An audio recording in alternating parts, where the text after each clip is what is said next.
Hello everyone. Today I'm Himani Yadav with my pair learning companions Rahul Parwal and Apurva Ram are going to speak about our recent pair learning session which we did from Test Automation University.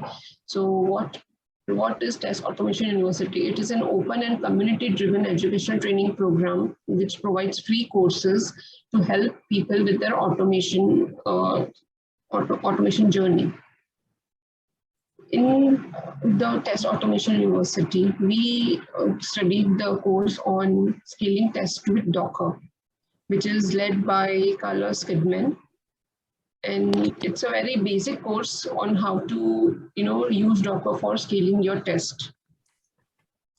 So starting with what is Docker? Docker is a standalone software that can be installed on any computer to run containerized applications. And containerization is an approach of running applications on an OS such that application is isolated from the rest of the system. You create an illusion of your application that is getting its very own OS instance, although there may be other containers running on the same system. So coming to containers. Now, containerization is an approach of running application on an OS such that the application is isolated from rest of the system. Applications run using containers, and containers are the running instance of an image. You can control the environment as you create specific images. Now coming to what are images. Docker images are the read-only template or snapshot used to create a Docker container. And these images can be pushed to and pulled from public or private repositories.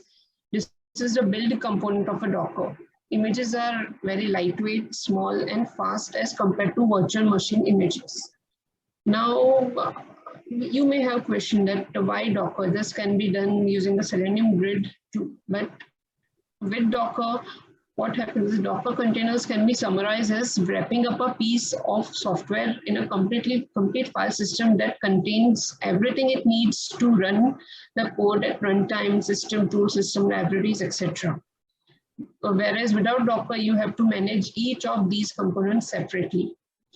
Again, with Docker, you can manage everything in seconds by spinning up and tearing it down or restarting the images. Whereas without Docker, you have to run multiple commands. Also, using Selenium Grid is a manual and tedious task. Again, the management of its version is very tough. In this way, Docker is better. Now, for the next chapters, I would hand it over to Apurva. So thank you, Himani, for the very nice introduction of Docker for the first chapter. So in the second chapter, Carlos Kidman talks about installing Docker on various machines. So we would like to focus on the Windows machine. So what are the prerequisites for that? It has to be a Windows 10 64-bit machine. Virtualization should be enabled from the BIOS in that machine. So if you are wondering how to do that, we have posted a link below in the description box, which will help you to enable the virtualization in your system. And the minimum requirement of RAM is 4 GB. So let's get down to the steps. So basically, first we need to go to www.docker.com and click on Get Started. Then download the version for the Windows one, and then you need to create a Docker account and log in into it, and then click on Get Started and install Docker. And after that, after you set up and install the Docker in your machine, you just need to open the command prompt. I think Rahul can show that, and just run the Docker version to check whether it's properly installed or not. Yes. So on my machine, I've already installed this Docker, so it's there. And through command line, I'll just run this Docker version command. And if we see all these information related to this version and for client and server, everything is coming there. So yeah, that is how basically, yeah. So this basically tells us that our installation has been done properly. Yeah. So after installing Docker, we need to set up Docker. So that is what chapter 3 is all about. So for that, we are here working on. We are here trying to set up Docker on Selenium Grid. So what the three key components that are required to set up this infrastructure are a Docker machine, a hub container, and node. A hub container that we can connect to the node containers that are Chrome node and Firefox node respectively. So coming to Docker Hub is a repository for holding our images. Yep. So I'll just show you how this Docker Hub looks like. Yeah. So this is how Docker Hub looks like, and you can see all these images. You can search for different images. Right now, I've searched for Selenium, so I get all these images on Docker Hub, and you see 110 million plus downloads and all and stars. So this is how the Docker Hub looks like. So it's essentially a repository of images. Yeah. Yeah. So this through this repository, we can save images to the hub and also download images from the hub. So what we can do is we can pull images from there. So these are the various commands that we can use and pull the various images that we require. And one thing to note here is that non-debug images are headless and the debug images are not. And to list down all the Docker images that are there, we can use this command Docker images. Rahul, can you show that? Yes, so I've already pulled all these images, so I'll directly run the Docker images command. Let's see. And if you see all these images which I had pulled from the Docker Hub, these are listed here with their size and creation date, image ID and tags and all. So all these are available on my machine. Docker Compose is a part of Docker that uses a YAML file to know which images to use and containers to create and all the linking details. So what we can do is we can just, this is basically a command that we can run and see what are, this file basically contains all the information, like how much, what the amount of containers that are required, the number of images that are required, all those information is composed, all this information is available in this Docker Compose YAML. So we can run this Docker Compose up D command and then see the entire information. So I guess Rahul, can you show that as well? Yes.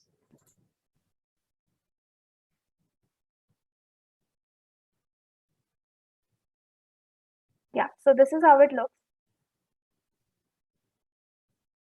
And here, if you see all these different kind of containers that we want to create, from which image they are going to be created, any networking configuration if we want to do, and any other environment related parameter for this image, we can specify here. Similarly for Chrome, which is like on what image it needs and what it is dependent on. So for example, it's dependent on the Selenium Hub. So that defines the order in which they are going to be created, and maximum number of sessions or instances that have to be created, and similarly for Firefox. So there are 2 for Chrome and 4 for Firefox that we have specified here. Yeah, and going back to the similarly, I think we can go to the web and check those containers as well. Yes, so I'll just run this command. So this is the command which has to be executed in the directory where this Docker Compose file is there. So I am into that directory, and when I execute it, within seconds, this Selenium Hub, Firefox, and Chrome image, like containers, have been created from that image. And if we go to browser and type like localhost grid console 4444, so we see the Selenium grid with Firefox, that is 4 instances, and Chrome with 2 instances. So as we specified, we see them here. So yeah, that's that. We can run the Docker command to list all the containers. Yeah, so do that. Yes, so and So PS-A shows all the containers, whether they are running or they are exited or something. But I'll run Docker And PS PS to just see. shows the active one. Yeah. So I'll just run Docker PS again to show the active ones, and we see all these active a minute ago and all with their status and all. So that's the command for Docker PS. Yeah. And the next is to restart the grid. You just need to give the command docker compose restart. So it's pretty quick to even restart all this, like shut them down and start them again up. So it's just like within seconds, this is also done. And yeah. And just to tear it down, you just have to enter the command docker compose down, and it will tear down all the containers that are running up and running. Yeah. So this is quite easy. Like within a few commands, you are able to run so many instances. Yep. Thank you, Apurva. So now let's go to chapter number 4. So chapter number 4 is about scaling test. So we learned about what is Docker, how to install Docker, and how to set up Docker. So now the next step for us is to scale the test using Docker. So Carlos has given some amazing test scripting tips if you want to use Docker to scale your test.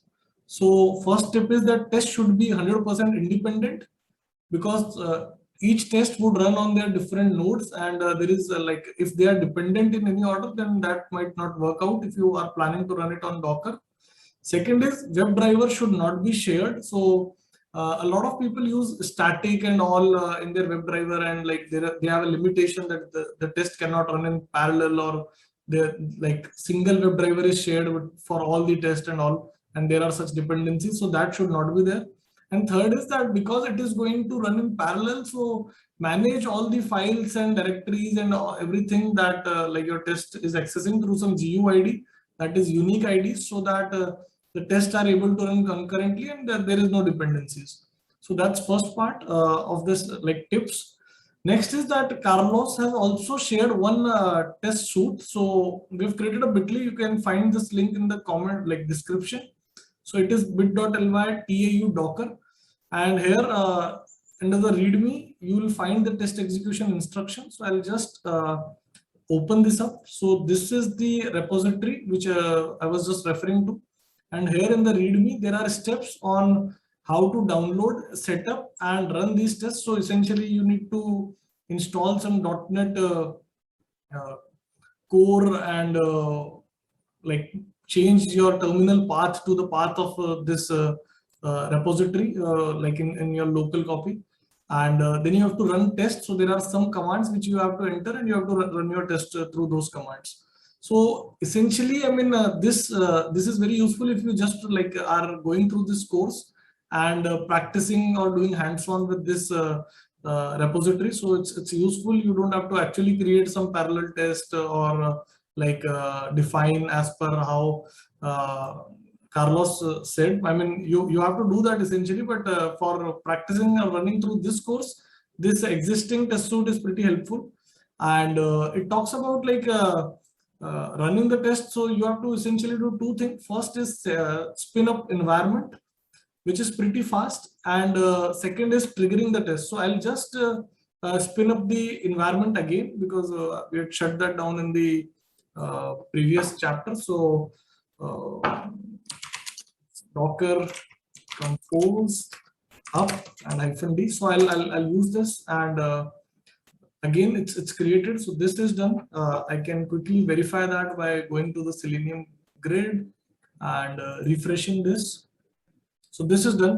I see everything that how I wanted it, and then you can trigger test. So we can also use this scaling containers facility. So that's available with the Docker compose command. You can essentially scale the containers.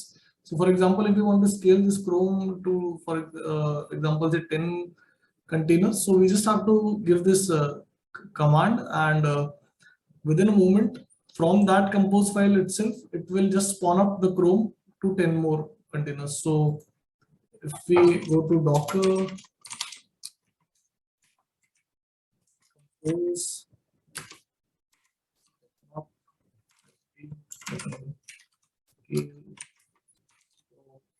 10. So if you see, it's, what have I missed? Okay, again minus मत लगाओ.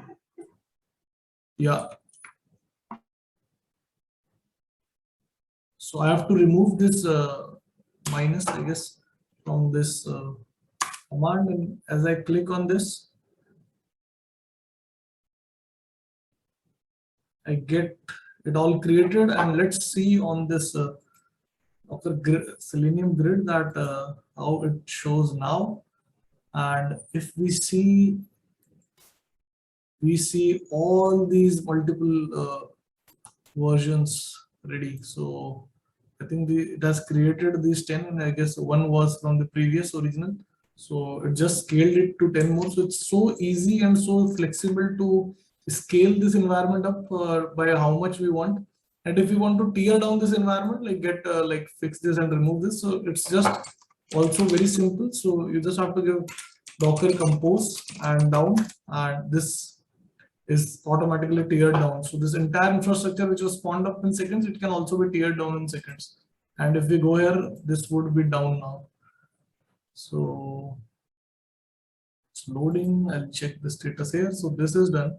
And if you see, unable to connect. So like Selenium grid and all, that's totally down. So all the infrastructure that we created, that's down. So that's about the scaling tests. And the last part is scaling containers. So this is a topic which will give you an idea if you want to scale your Docker setup and scale it to form like a cluster, which is called as Swarm. So Docker Swarm is also one interesting concept. And this in this chapter, Carlos gives an idea that if you want to scale it, then how you should do it. So essentially in a Docker Swarm, there are two kind of nodes. One is the worker node and another is the manager node. And each machine that is in this swarm, so that's actually called as a node. So a worker node is one which listens and executes tasks which are sent by the manager nodes, and manager nodes by the name itself, like it gives or like can execute tasks like workers too, but essentially it sends tasks to the workers, and it also takes care of maintaining the desired state of the swarm. So in case if any of the node or the worker node gets down, then the manager node automatically spawns up another worker node so that the state remains the same. So that's the part of the manager nodes. And then in the Docker stack, so what is Docker stack? So similar to how we have the Docker compose for managing with the Docker. So Docker stack can be used for the same thing, but for the swarm, and it also works in a single command mode. So how to start with Docker stack and all? So essentially you set up multiple machines and install Docker on each machine. You know their IP and network them successfully. And then you have commands to like start the swarm, join other machines, and spin up the Docker swarm. So it's pretty simple and nice. And that's all that we wanted to share. Docker is an amazing tool for test professionals. It enables you to scale and make the best of your test. And as like we could just show you in these small demos that how easy it is to scale infrastructure and all. So that's pretty nice. So thank you, Himani and Apurva, for joining today. And yep. Hope you all you guys liked this episode of the Learning Tribe too.